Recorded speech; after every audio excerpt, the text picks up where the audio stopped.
O poder transformador das nossas mentes e corações não reside no instrumento, o pregador, reside na palavra. Na palavra quando compreendida e assimilada no coração e obedecida na vida. E eu espero que nessa noite a palavra de Deus tenha esse efeito na vida de cada um de nós que estamos aqui presentes e aqueles que estão nos acompanhando à distância. Nós começamos na semana passada essa série, A Menina de Vermelho, uma analogia da nossa missão. E como a gente disse na semana passada, todo mundo sabe, ou pelo menos boa parte das pessoas aqui sabem, que a gente tirou essa imagem, ou nós pegamos emprestado essa imagem da Menina de Vermelho, da obra de Steven Spielberg, no filme A Lista de Schindler, filme que foi lançado em 1993, em 1994 ganhou 7 Oscars, dentre eles o melhor filme, melhor diretor. Mas eu não sei se você, olhando esse tema, consegue fazer uma relação direta do porquê essa menina de vermelho é uma analogia da nossa missão. Então, eu queria gastar alguns minutos nessa reflexão inicial, ajudando você a pensar um pouco no porquê essa menina de vermelho, que tem aproximadamente 3 anos de idade, judia, cercada por oficiais nazistas, num campo de concentração. Deixa eu fazer uma pergunta. Qual o poder de influência, qual o poder para mudar uma situação tem uma criança de 3 anos de idade, judia, cercada por soldados e oficiais nazistas num campo de concentração? A resposta é: nenhum poder. A imagem dessa menina é a imagem da fragilidade, é a imagem da simplicidade. Quando nós paramos para pensar na nossa missão no mundo contemporâneo, a gente tem que fazer a pergunta: o que é o mundo contemporâneo? O que é a sociedade contemporânea? Então, deixa eu ajudar você, instigando você a pensar em alguns dos pilares da nossa sociedade contemporânea. O primeiro pilar, o individualismo. Nós vivemos numa sociedade ocidental, uma sociedade pós-Revolução Francesa, pós-Revolução Industrial, uma sociedade caracterizada por indivíduos, não mais pessoas. Indivíduos que só pensam em si mesmo. O que faz com que gradativamente no mundo ocidental, preste atenção nisso, gradativamente tem se tornado inviável qualquer projeto comunitário. Qualquer projeto comunitário como uma nação tem se tornado inviável. Por quê? Os escândalos relacionados à corrupção do nosso país nos últimos anos revelam isso. Cada um só pensa em si. Programa político, partidos políticos não conseguem mais se integrar. Por quê? Porque cada indivíduo dentro do partido só pensa em si. Igrejas não conseguem mais se viabilizar, porque gradativamente as igrejas que outrora eram comunidades cristãs, a cada dia se tornam um conglomerado de indivíduos consumidores. A família está se tornando um projeto inviável. Por quê? Porque nós estamos nos tornando pessoas incapazes de pensarmos juntos, decidirmos juntos, sonharmos juntos. Cada um tem o seu sonho, tem a sua forma de pensar e quer fazer com que a vida seja a reprodução disso. O casamento. O casamento tem se tornado inviável. O casamento, que é a soma de 2 indivíduos, mas cada um tem o seu projeto profissional, o seu projeto pessoal, a sua maneira de ser, nos seus valores e não abre mão disso, logo o casamento gradativamente se torna inviável. Um outro pilar da sociedade contemporânea, o hedonismo. No mundo contemporâneo, nós não tomamos mais decisões baseado no que é certo ou no que é correto. Nós tomamos decisões baseado no que nos vai dar prazer. E, consequentemente, nós somos incapazes de tomar qualquer tipo de decisão que gere dor, que gere sofrimento, porque a matriz norteadora das nossas opções é o que vai me dar prazer. Individualismo, hedonismo e um terceiro pilar da nossa sociedade contemporânea, o imediatismo. Quando você anda pelas ruas de uma cidade, você percebe nas estruturas das ruas da cidade toda essa filosofia imediatista que nos envolve e que nos rege. Os fast foods.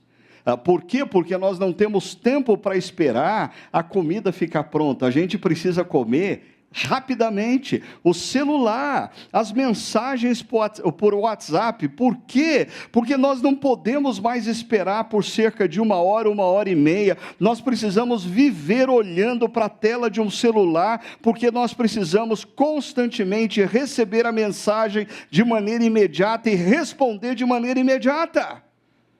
Os caixas eletrônicos.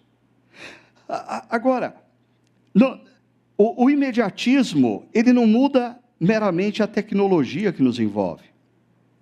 O imediatismo, muda a tecnologia e a tecnologia muda o nosso padrão de vida.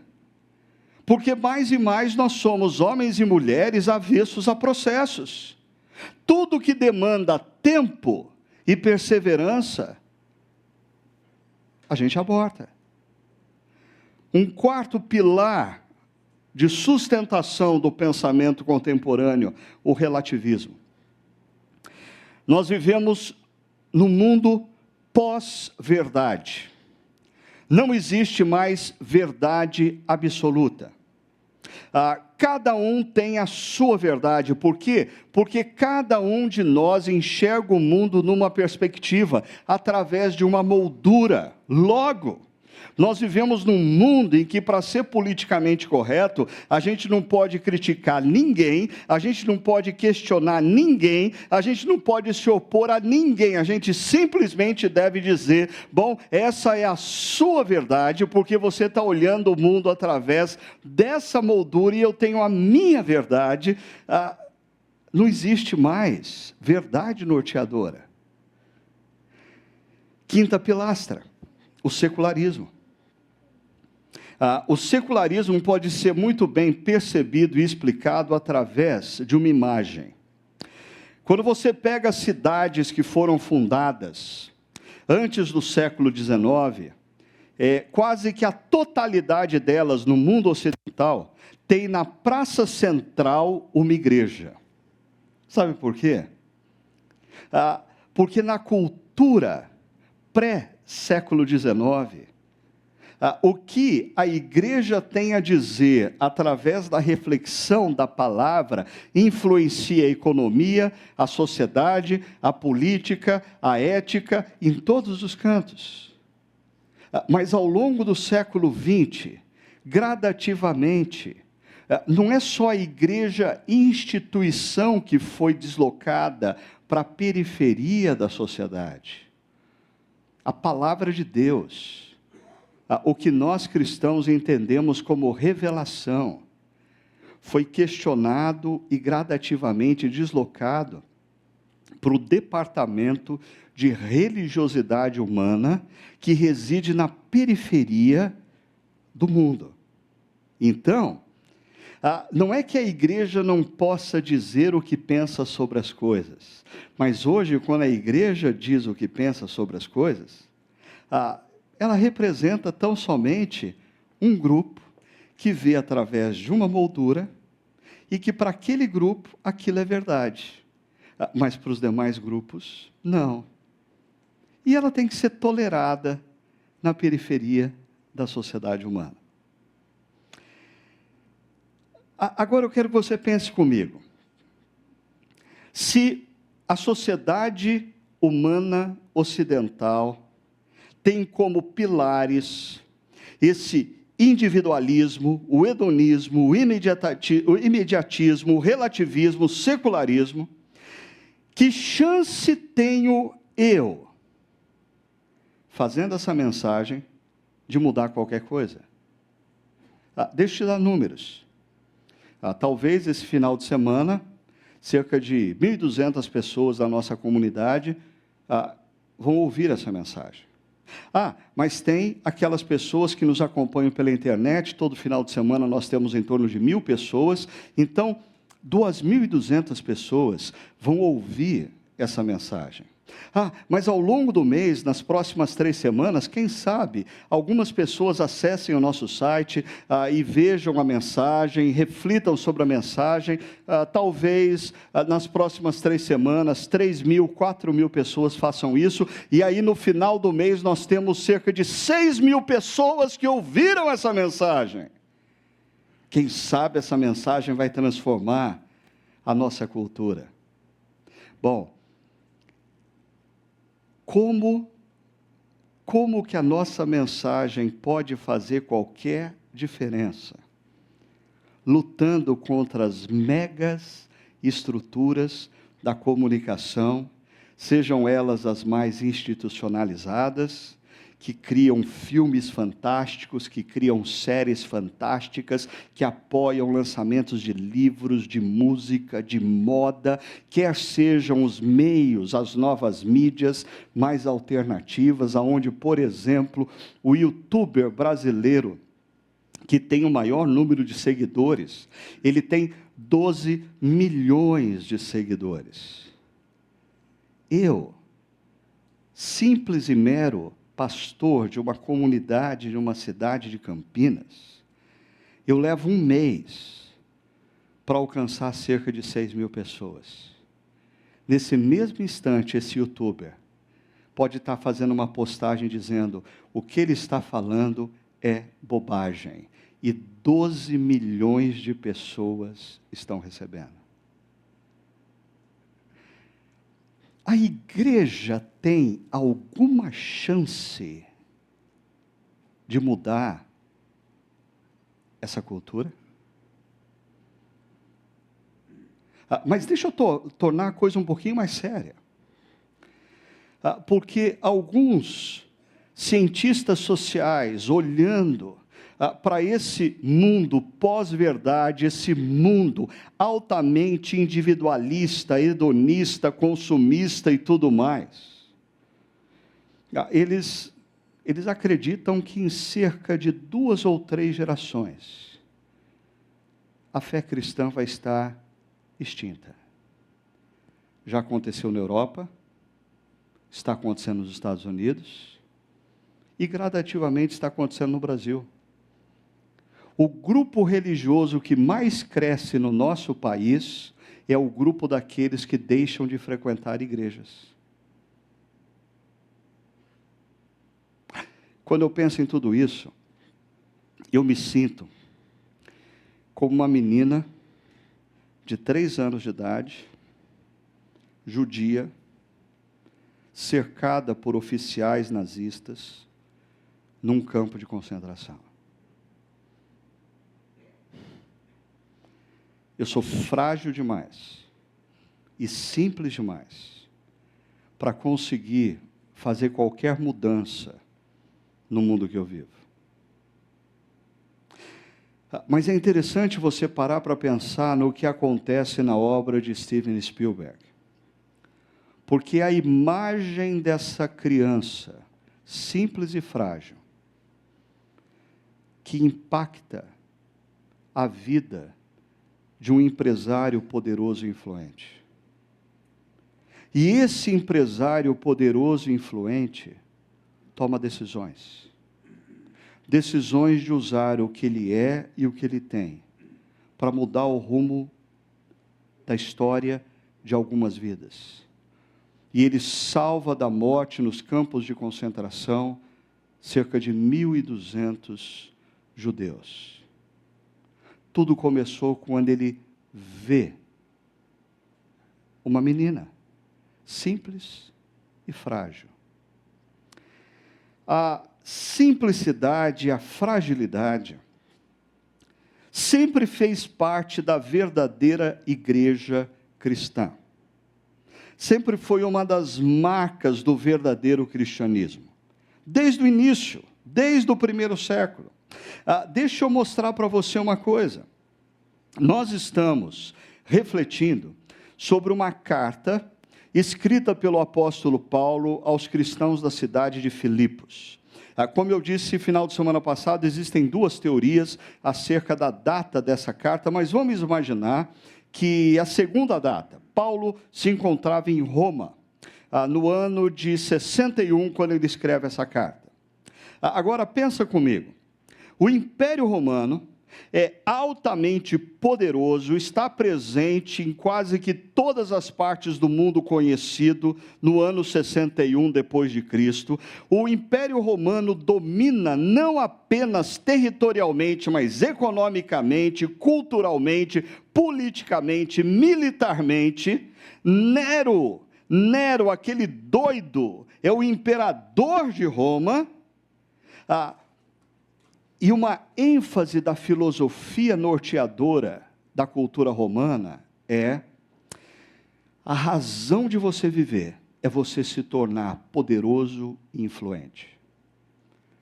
Todo romano tem uma razão de existir: se tornar poderoso e influente.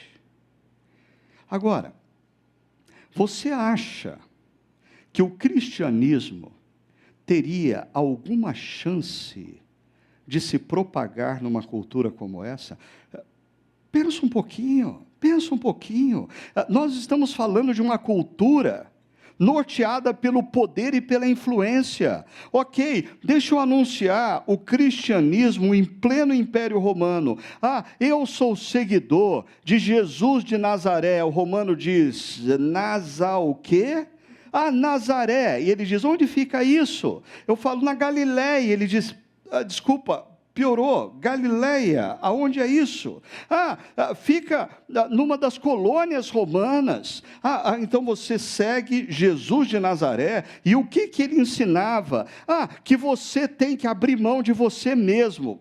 Peraí, mas o que esse cara ganhou com isso? Ele foi morto, crucificado, e a crucificação era o método de punição mais degradante e humilhante de todo o Império Romano. A pergunta é: quem vai querer seguir esse tal Jesus de Nazaré? Humanamente falando, o cristianismo tem alguma chance de sobreviver no Império Romano? E mais, é verdade que um cara que assim dominava a cultura judaica e a cultura romana, foi grandemente usado para espalhar um pouco a mensagem desse tal de Jesus de Nazaré. Esse sujeito se chamava Paulo, só que tem um problema técnico. Esse sujeito chamado Paulo agora está preso em Roma, e ele está prestes a ser julgado e condenado à morte. Imagina um cientista social político, no ano 61, em Roma, fazendo uma análise das chances do cristianismo naquele momento. Eu diria que qualquer cientista social sensato diria: fé cristã, essa seita liderada por esse tal de Jesus de Nazaré, tem chance zero. Em 2 gerações, ninguém mais vai estar falando dessa seita, desse tal Jesus de Nazaré, que começou na Galileia e terminou com a crucificação do seu líder principal. 2000 anos depois, do outro lado do mundo, nós somos igreja. A igreja continua a existir. A fé cristã está espalhada por todo o mundo.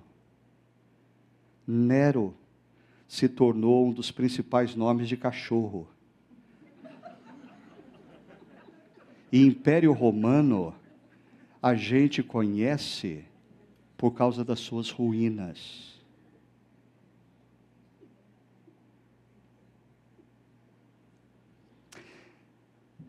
Eu não sei se você está aqui convidado por alguém e cheio de ceticismo acerca da espiritualidade cristã, mas eu convidaria você a ponderar nesses fatos.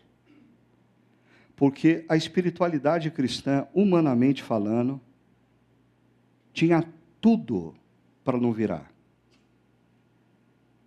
E o Império Romano tinha tudo para prevalecer. E esse é só um dos episódios ao longo de 20 séculos, em que a fé cristã tinha tudo para desaparecer. E ela permanece. E ela continua transformando a vida de homens, a vida de mulheres, e fazendo diferença na história. A fé cristã parece essa menina judia de 3 anos de idade, num campo de concentração cercada por soldados e oficiais nazistas. Ninguém aposta nela. E, de repente, estranhamente, ela é usada para transformar vidas e mudar o rumo da história.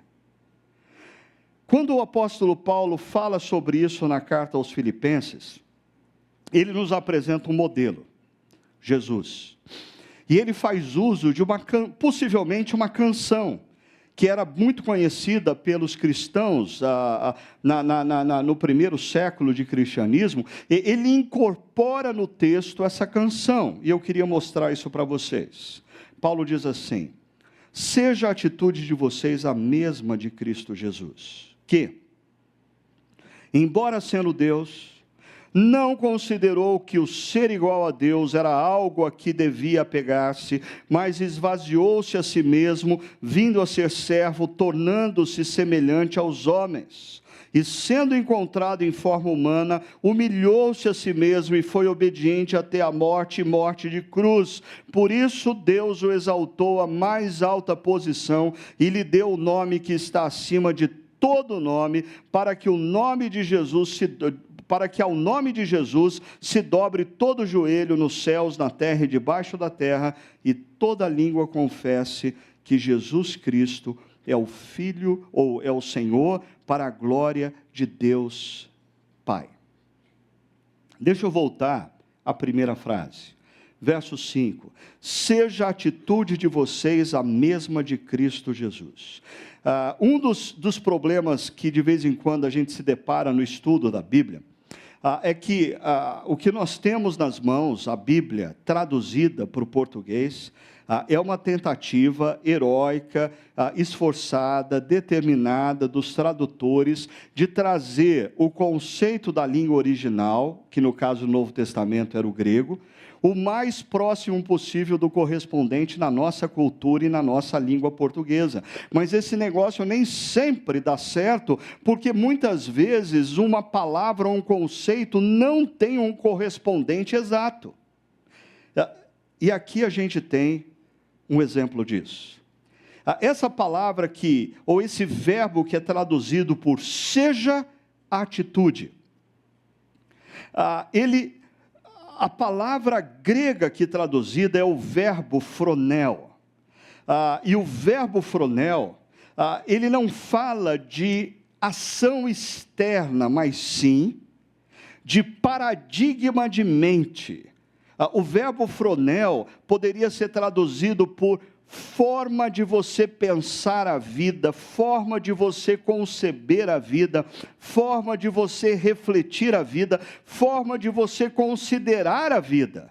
Mas a coisa é um pouquinho mais ampla, por isso que fica difícil traduzir. É forma de você pensar, conceber, refletir e considerar a vida com as suas oportunidades, com as suas adversidades, com os seus momentos alegres, com os seus momentos difíceis. Talvez na língua inglesa existisse uma tradução correspondente. Mindset. É quando você tem um mindset, através do qual você olha a vida. Mas me acompanha no verso 5, porque o que o apóstolo Paulo está dizendo é que aqueles que são seguidores de Jesus deveriam olhar para a vida, deveriam enxergar as oportunidades da vida, as alegrias e as tristezas, as adversidades, através desse paradigma mental. Esse paradigma mental que Jesus teve. Paulo está nos desafiando a termos a mente de Cristo diante das adversidades da vida, a mente de Cristo diante das possibilidades na vida, a mente de Cristo diante do que nós temos ao nosso redor. E esse verbo, ele é tão importante nessa carta que Paulo escreve aos Filipenses, que isso fica evidente no fato de que quando você pega todos os textos escritos por Paulo, ele vai usar esse verbo fronel 23 vezes, em todos os textos.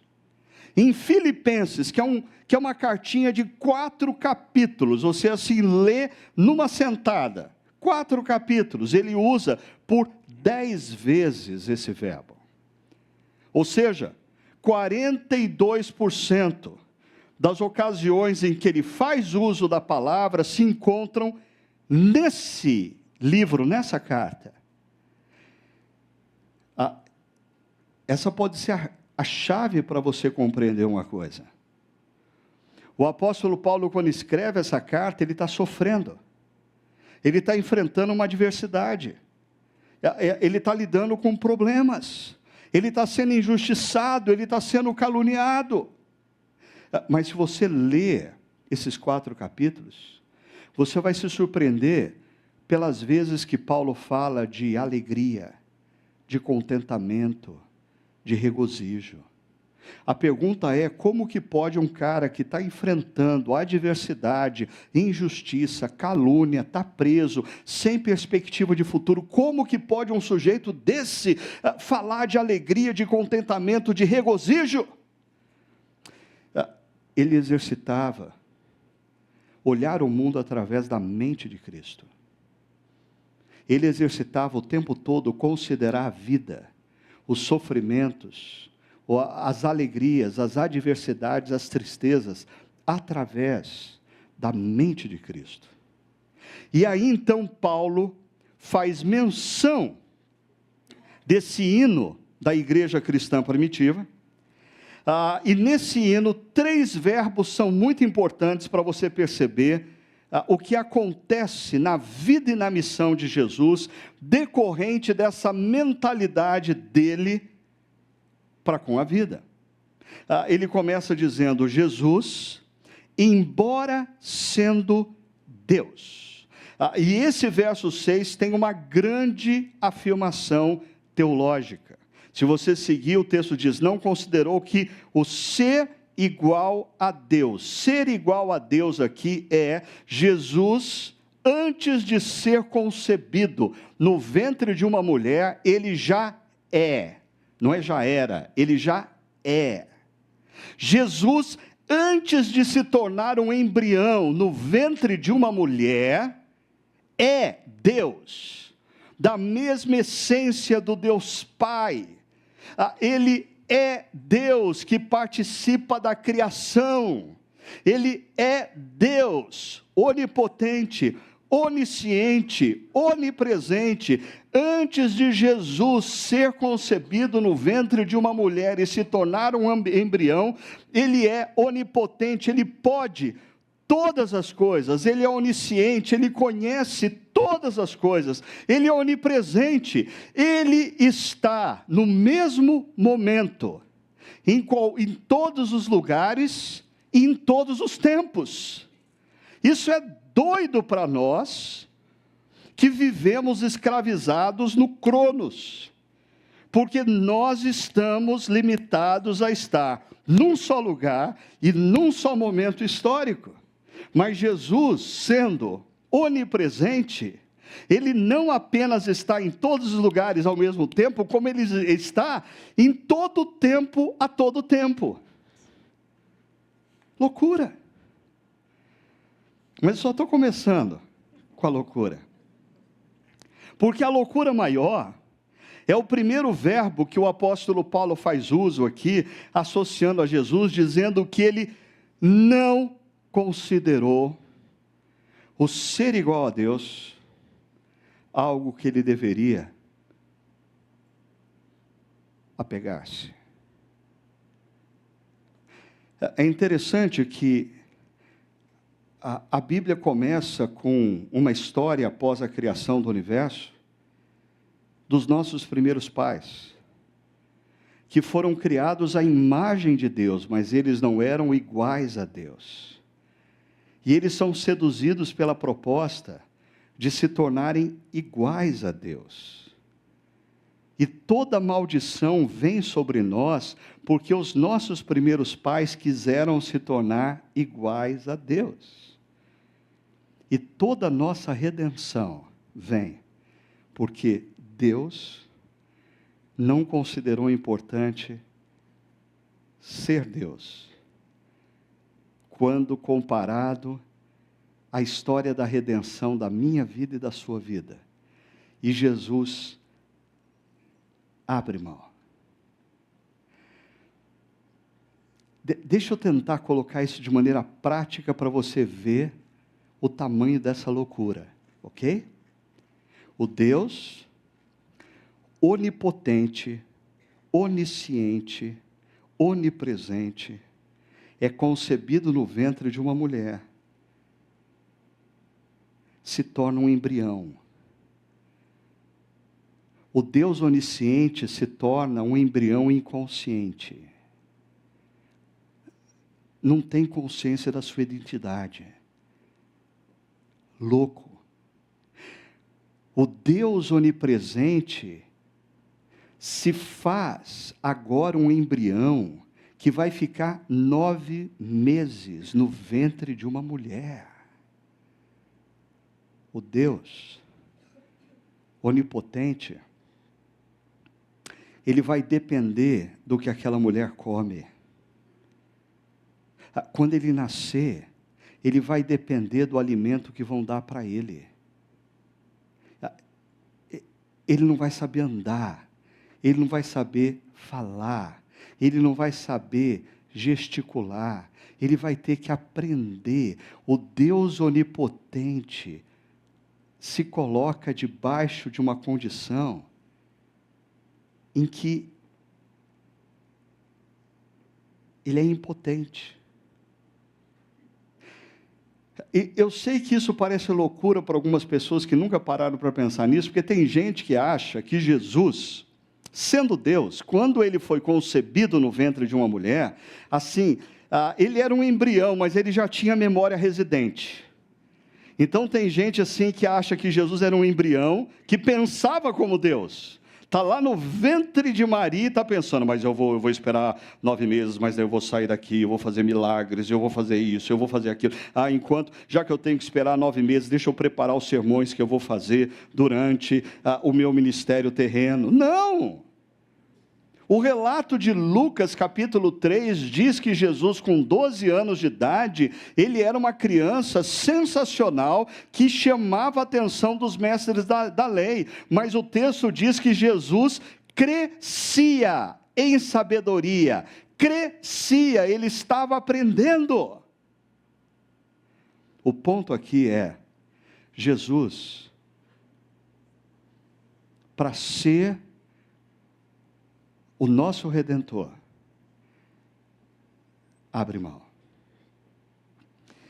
Deixa eu parar para pensar um pouquinho com você aqui, porque talvez você esteja vivendo um momento na sua vida,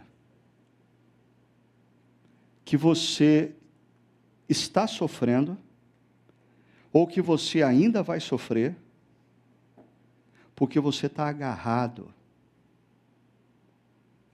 ao seu orgulho, agarrado à sua vaidade, agarrado ao seu status, agarrado ao seu passado que você já conquistou.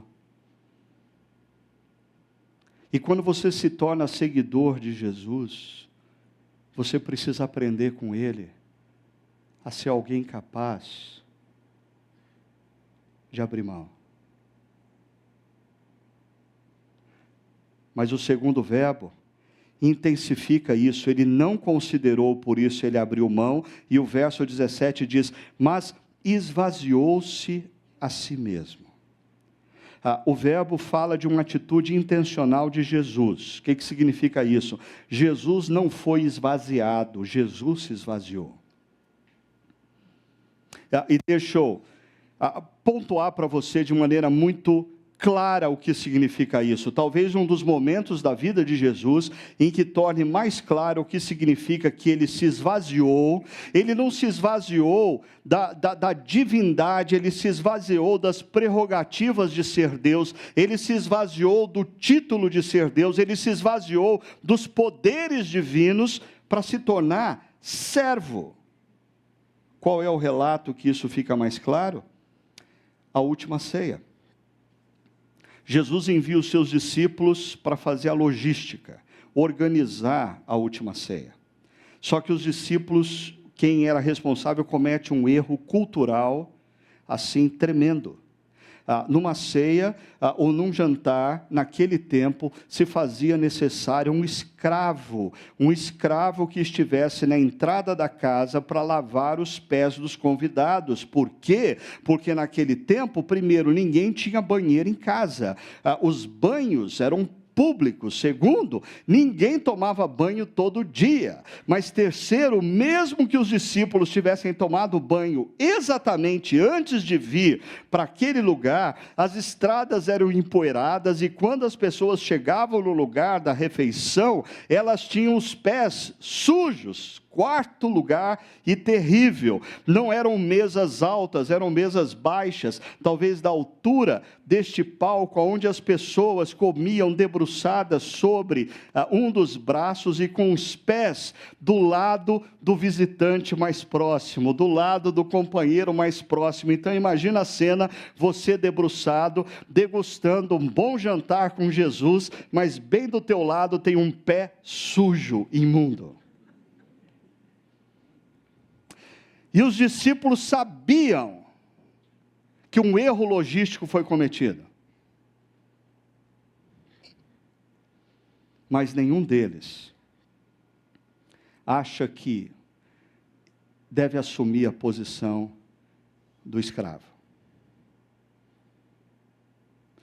E a surpresa deles é quando Jesus, o Mestre, o Deus Criador dos céus e da terra encarnado, pega uma toalha, pega uma bacia com água e começa a lavar os pés dos seus discípulos. E os pés dos discípulos não estavam assim limpinhos como algumas cerimônias que a gente vê para encenar esse negócio. Os pés deles estavam imundos. Ele se faz escravo.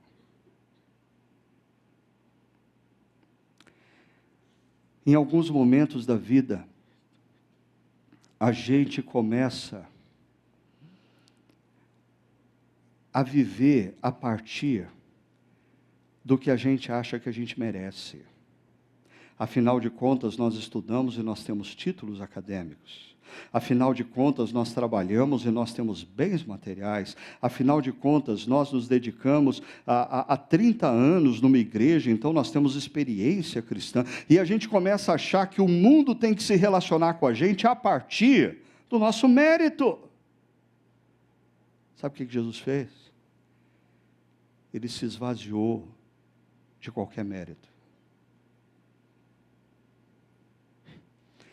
Esse negócio é muito complicado nos tempos atuais, porque tudo na nossa cultura contemporânea, nos desafia, nos aconselha a nós nos inflarmos.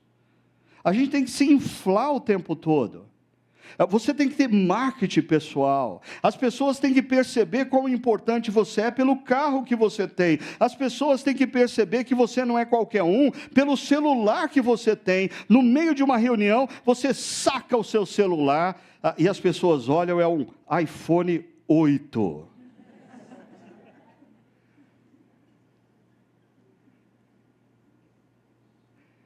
nas redes sociais. A gente tem que tirar foto do momento que a gente está bonito. Ninguém tira foto no momento que acorda. A gente tem que tirar foto do prato do restaurante fino. Ninguém tira foto do pão com manteiga e café na manhã. Porque não infla. Só infla se você construir uma imagem que as pessoas comecem a pensar que você é tudo aquilo que você quer que as pessoas pensem que você é, mas você não é. Você começa a construir a sua persona e não a sua pessoa. A nossa sociedade contemporânea é um mundo de personas.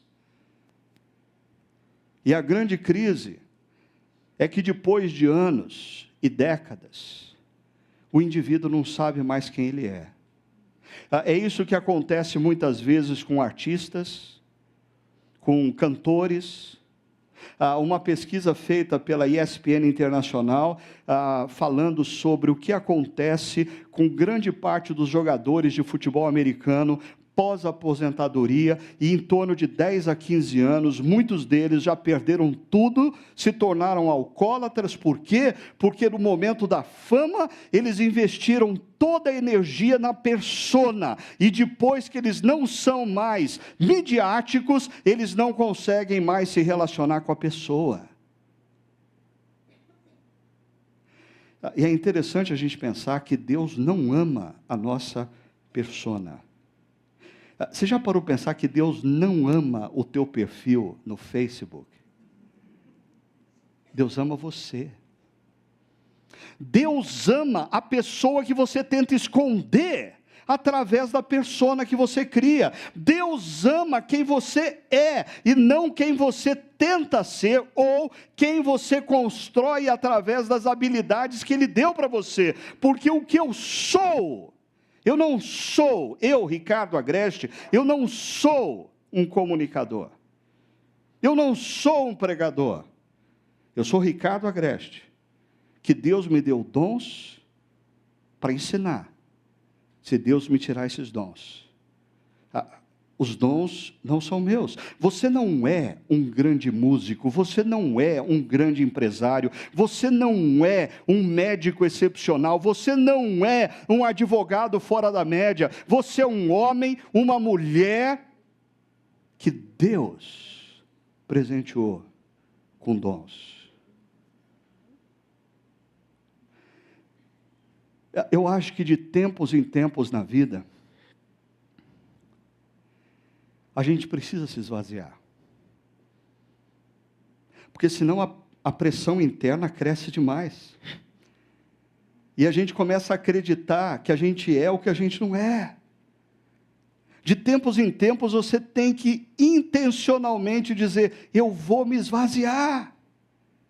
E eu não estou falando aqui de momentos na vida em que você quebra a cara e alguém te fura, e aí você é esvaziado, e você se sente mal, down, vazio, mas não porque você se esvaziou, mas porque você foi esvaziado pelas circunstâncias da vida. E o último verbo diz, e sendo encontrado em forma humana, humilhou-se a si mesmo. Deixa eu dizer uma coisa, para mim, em 30 anos como pastor, eu acho que uma das coisas mais complicadas que eu percebo na vida de muitos cristãos é que na medida em que eles crescem dentro da comunidade cristã, ouvindo o sermão, ouvindo estudos bíblicos, ao invés deles se tornarem mais obedientes, muitos deles empacam. E tudo por uma razão. Eles criam um mecanismo de racionalização. Eu não entendi. Então, assim, ao invés de você obedecer o que você já entendeu, pastor, será que a gente podia conversar um pouco sobre Gênesis capítulo 1? Eu estou há 20 anos na igreja, mas eu nunca entendi direito aquele texto. Como é que... Você podia dar um estudo bíblico sobre Apocalipse? Eu não consigo entender Apocalipse. Mark Twain já dizia que as coisas que mais preocupavam ele Não eram as coisas que ele não entendia acerca da Bíblia, mas as coisas que ele já entendia. Pode parecer tolo, mas, por exemplo, quando a gente fala de humildade, emerge um monte de racionalizações. Esse conceito de humildade é complicado, porque, por sinal, eu sempre li na Bíblia acerca de humildade, eu nunca entendi direito humildade. E, de fato, isso faz, às vezes, a gente chamar de humilde uma pessoa que não é humilde. Por exemplo, o sujeito é tímido, e a gente chama ele de humilde, né? Não, vem aí, canta. Não, eu não sei cantar. Não, vai, prega. Não, eu não quero. Não, vai lá, dá o aviso, vai lá na frente. Não. E a gente fala, mas aquele sujeito é humilde. Não, ele é tímido. E ele pode ser por dentro um arrogante, vaidoso, orgulhoso, e a gente chama de humilde, mas ele é tímido. Pior ainda, o sujeito vive uma crise crônica de baixa autoestima. Ninguém me ama, ninguém me quer, eu não sirvo para nada. E a gente chama o cara de tímido. Ele é doente, ele não é tímido. Ele não é tímido. Por sinal, quem vive crise crônica de baixa autoestima tende a pecar dos dois lados no mesmo dia, se tornando, em alguns momentos, ultra vaidoso, em alguns momentos, se depreciando a ponto pecaminoso. Isso não é humildade. Então, eu vou te dar hoje uma dica para você entender o que é humildade, que você nunca vai esquecer. O texto diz que Jesus humilhou-se.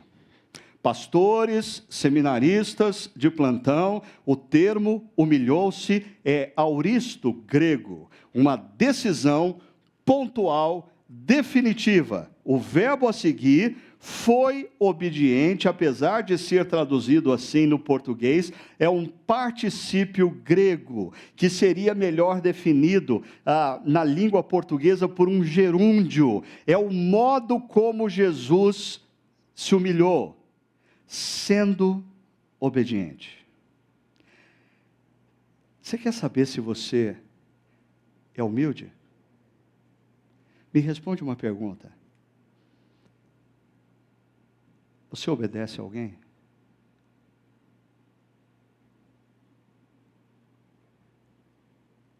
Estranha essa pergunta no auditório de adultos, né?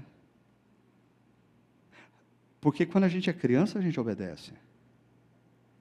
Mas quando a gente é criança, a gente não tem opção. Ainda mais se você foi criado na linha que eu fui criado. Hoje em dia tem, mas assim, na linha que eu fui criado, não tinha opção. É obedecer ou, chegando em casa, a gente conversa. E a conversa não era muito de palavras, era mais de ação, né? Agora, à medida que a gente se torna adulto, profissional, a gente se casa, a quem a gente obedece?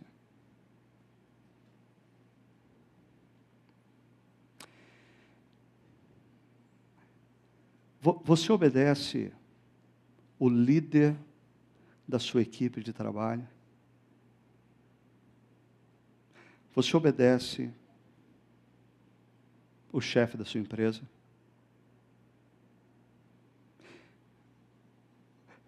Você acolhe em obediência o que o seu pastor, que necessariamente não sou eu, ensina acerca da palavra? Quando você busca orientação espiritual e alguém que você considera um líder espiritual na sua vida diz: eu quero que você considere em fazer isso, você segue?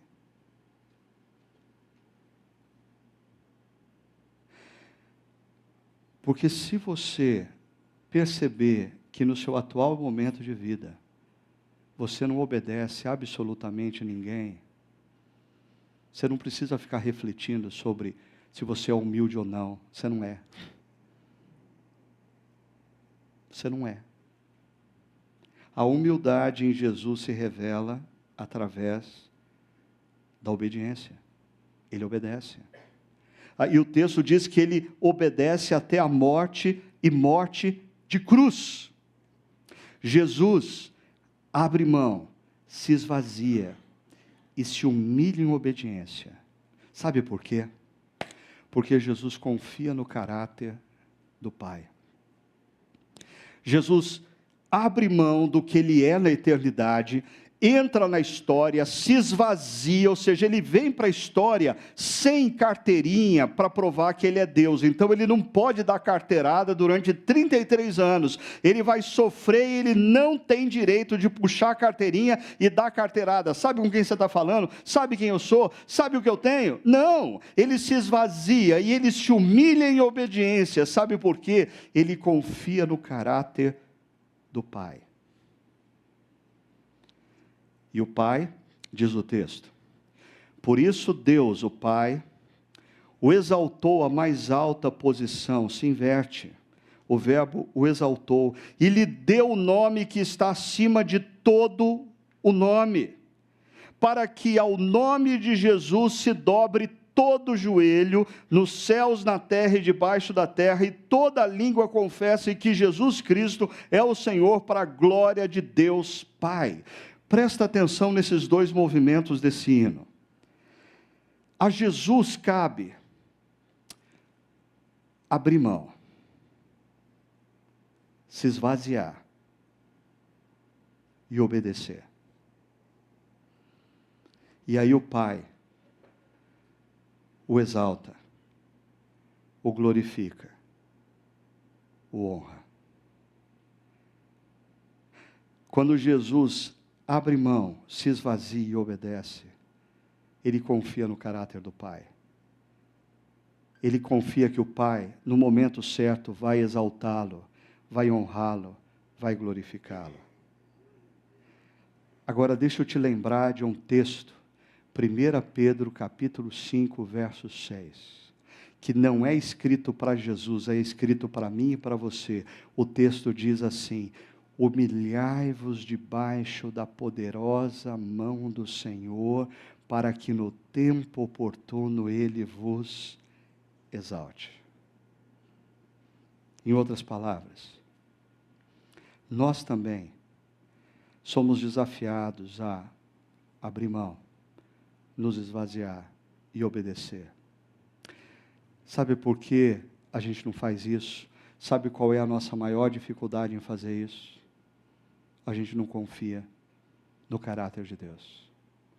Então a gente acha que a gente tem que estar na história, se defendendo, a gente tem que estar na história, dando carteirada, a gente tem que estar na história, se agarrando no que a gente conquistou, se agarrando nos bens materiais, se agarrando na titulação, se agarrando no passado, se agarrando e inflando para que as pessoas nos respeitem. O caminho que Jesus nos ensina é louco, abre mão, se esvazia e obedece. E no tempo oportuno, Deus vai te exaltar. 3 perguntas para você refletir e praticar.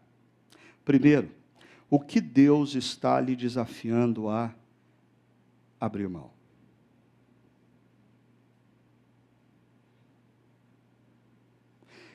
Talvez exista alguma coisa na qual você esteja tão apegado,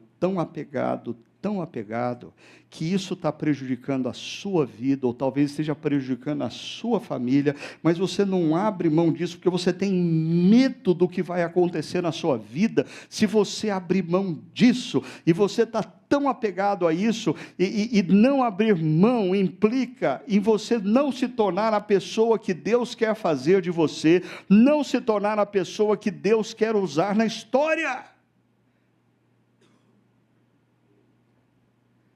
O que Deus está convidando você a abrir mão?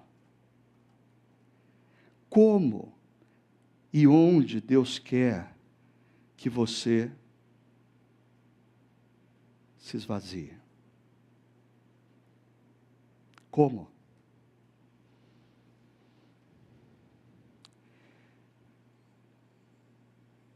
Talvez está na hora de você se esvaziar numa briga que tem demorado já anos, com um amigo, na família, seja o que for. Está na hora de você se esvaziar, achando, confundindo os dons que Deus te deu com a pessoa que você é. Talvez esteja na hora de você se esvaziar nas redes sociais. Pegar assim hoje à noite um alfinete e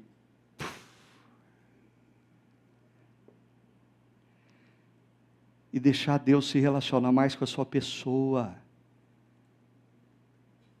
E o medo das pessoas não gostarem da minha pessoa. Por isso eu nutro a minha persona. Confie em Deus. Esvazia. E a quem Deus quer que você obedeça? Perceba, eu não estou perguntando aqui para você como você pode ser mais humilde. Eu estou indo direto ao ponto. Você quer exercitar a humildade no seu coração?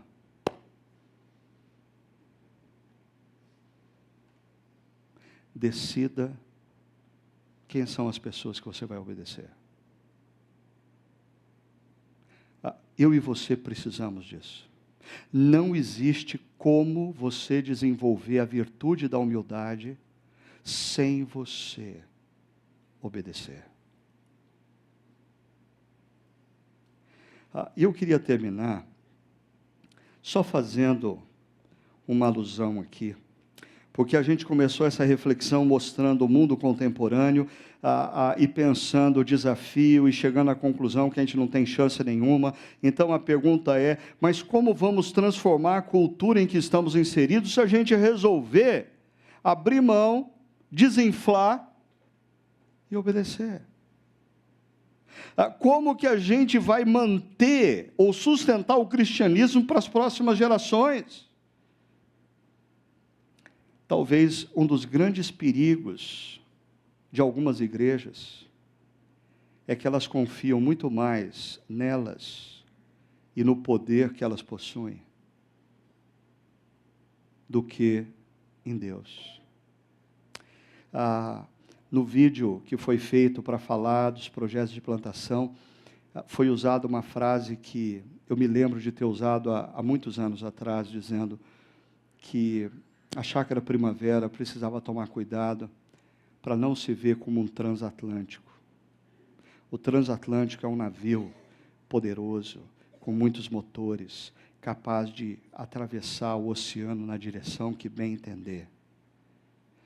E eu disse, a chácara tem que ser sempre um veleiro que depende do vento, sensível para perceber para que lado Deus está soprando, e frágil, simples, mas obediente. Como o cristianismo vai permanecer e a cultura vai ser transformada? Na medida em que a gente aprender a se colocar nas mãos de Deus, se desapegando, se esvaziando e obedecendo.